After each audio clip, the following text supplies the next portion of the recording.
চলতি ফুটবল বিশ্বকাপ শুরুর আগে আয়োজক দেশ যুক্তরাষ্ট্রকে ঘিরে ভিসা নীতি সহ মাঠের বাইরের নানা বিষয় নিয়ে সমালোচনার ঝড় উঠেছিল।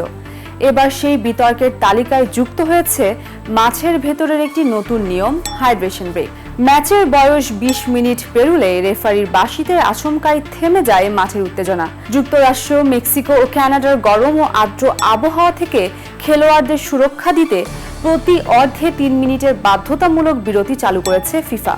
ফুটবল বিশ্লেষকদের মতে খেলার স্বাভাবিক ছন্দ ও গতি নষ্ট করছে এই বিরতি। তাদের মতে ম্যাচ যখন জমে ওঠে ঠিক তখনই এই বিরতি খেলোয়াড়দের মনোযোগ ও খেলার ধারাবাহিকতায় প্রভাব ফেলে। পরিসংখ্যানও যেন সেই কথারই সমর্থন দেয়। মরক্কোর বিপক্ষে 1-0 গোলে পিছিয়ে থাকা ব্রাজিল হাইড্রেশন ব্রেকের মাত্র 6 মিনিট পরই সমতায় ফেরে।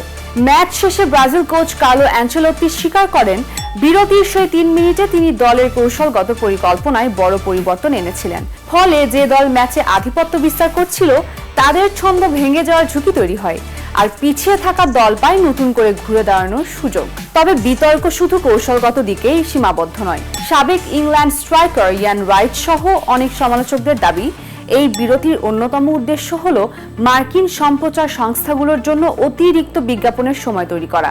এমনকি ছাদ ঢাকা ও শীতাতপ নিয়ন্ত্রিত স্টেডিয়ামেও একই নিয়ম কার্যকর থাকার প্রশ্ন উঠছে, আসলে কি গরমের জন্য এই বিরতি নাকি স্রেফ বাণিজ্যিক স্বার্থে? অবশ্য সবাই সমালোচনার সঙ্গে একমত নন। স্পেনের coach Luis de la Fuente hydration ব্রেককে ইতিবাচকভাবে দেখছেন। তার মতে খেলোয়াড়দের কিছুটা বিশ্রাম নেওয়ার সুযোগ দেয়া এবং তাদের সুস্থতা নিশ্চিত করাই সবচেয়ে গুরুত্বপূর্ণ বিষয়। বিশ্বকাপ যত সামনে এগোচ্ছে এই 3 মিনিটের বিরতি তত বেশি ম্যাচের ভাগ্য নির্ধারণী ফ্যাক্টর হয়ে উঠছে। এটি খেলোয়াড়দের জন্য আশীর্বাদ নাকি ফুটবলের সৌন্দর্য নষ্টকারী বাণিজ্যিক বিজ্ঞাপন বিরতি, সেই বিতর্ক হয়তো পুরো বিশ্বকাপ জুড়েই চলবে।